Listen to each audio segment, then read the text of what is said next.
실사로 다시 태어난 2017 미녀와 야수는 새로운 각색보다는 원작의 설정과 이야기에 충실한 리메이크였습니다. 거의 비슷한 줄거리의 이야기지만 영화의 마지막 장면은 원작 애니메이션과는 조금 다른 설정으로 끝이 납니다. 원작에서는 마법이 풀리고 궁전의 모든 사람들이 다시 사람으로 돌아오지만 마법 때문에 헤어졌던 가족이나 연인과 다시 만나는 장면은 등장하지 않습니다.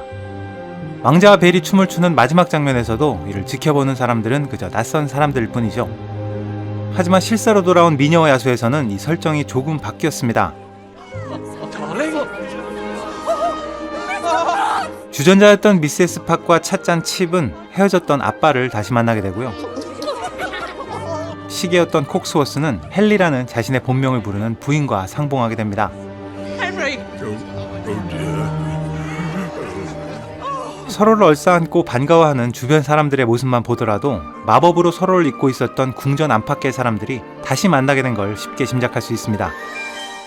여기서 한 가지 이상한 점이 있습니다. 옛 모습 그대로 가족과 상봉했다는 건 궁전 안팎의 사람들 모두가 나이가 들지 않았다는 걸 의미합니다. 성에 있는 사람들은 마법 때문에 예전 모습 그대로 돌아왔다 하더라도 어떻게 마을에 있었던 가족들까지 전혀 나이가 들지 않았던 걸까요? 이 이상한 미스테리의 해답은 영화의 처음에 등장하는 벨의 노래에서 찾을 수 있습니다.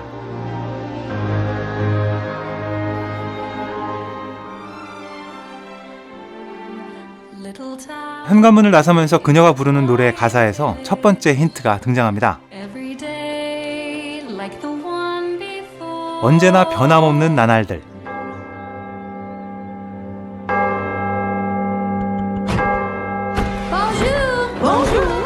빵가게 아저씨가 지나가는 시간과 동선을 정확히 알고 있는 벨은 한치의 망설임도 없이 동전을 넣고 빵을 집어듭니다. 이 빈틈없는 행동에 빵가게 아저씨도 사뭇 놀라는 눈치죠.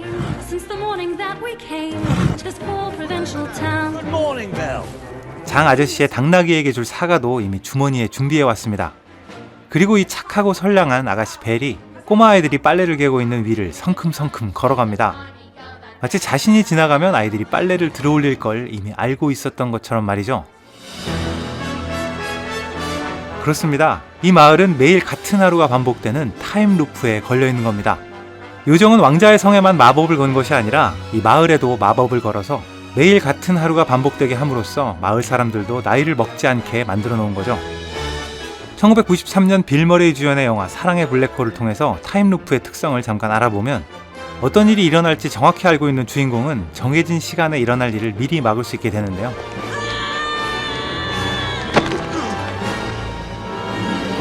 벨 역시 그런 특성을 그대로 보여주고 있습니다. 벨이 마을로 들어가기 전에 하는 일은 바로 시계를 보는 일이죠.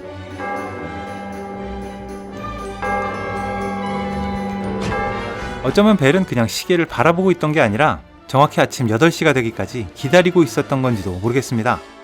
왜냐하면 그때 마을에 들어가야 빵가게 아저씨에게 빵을 사고 장 아저씨를 만나 당나귀에게 사과를 줄 수 있기 때문이죠. For your dinner table. Shall I join you this evening? Sorry, not this evening.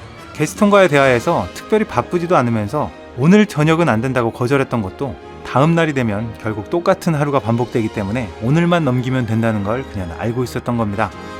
그렇다면 여기에서 궁금증이 하나 늘어납니다. 만약 마을 전체가 같은 날이 반복되는 마법에 걸려 있다면 왜 벨만 이 타임루프에 적용되지 않는 걸까요? 이 질문의 해답도 그녀의 노래 가사에서 찾을 수 있는데요. 바로 이 부분, 그녀는 원래 이 마을에 살던 사람이 아니라는 겁니다. 원래 벨은 파리에 살고 있었고 슬픈 비극을 겪게 된 이후에 아버지와 함께 이 마을로 이사를 왔습니다. 즉 마을이 마법에 걸린 이후에 이 마을에 살게 된 유일한 가족이라는 거죠.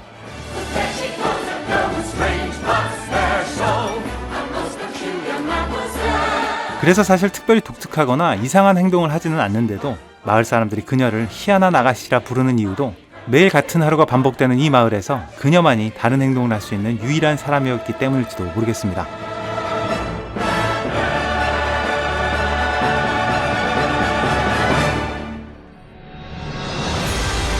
(26년) 만에 다시 돌아온 이번 실사판에는 달라진 마지막 장면을 비롯해서 벨의 슬픈 가족사에 대한 이야기, 야수의 어린 시절에 대한 회상처럼 원작에서는 미처 담지 못했던 이야기의 빈자리들을 새로운 에피소드로 채워주고 있습니다.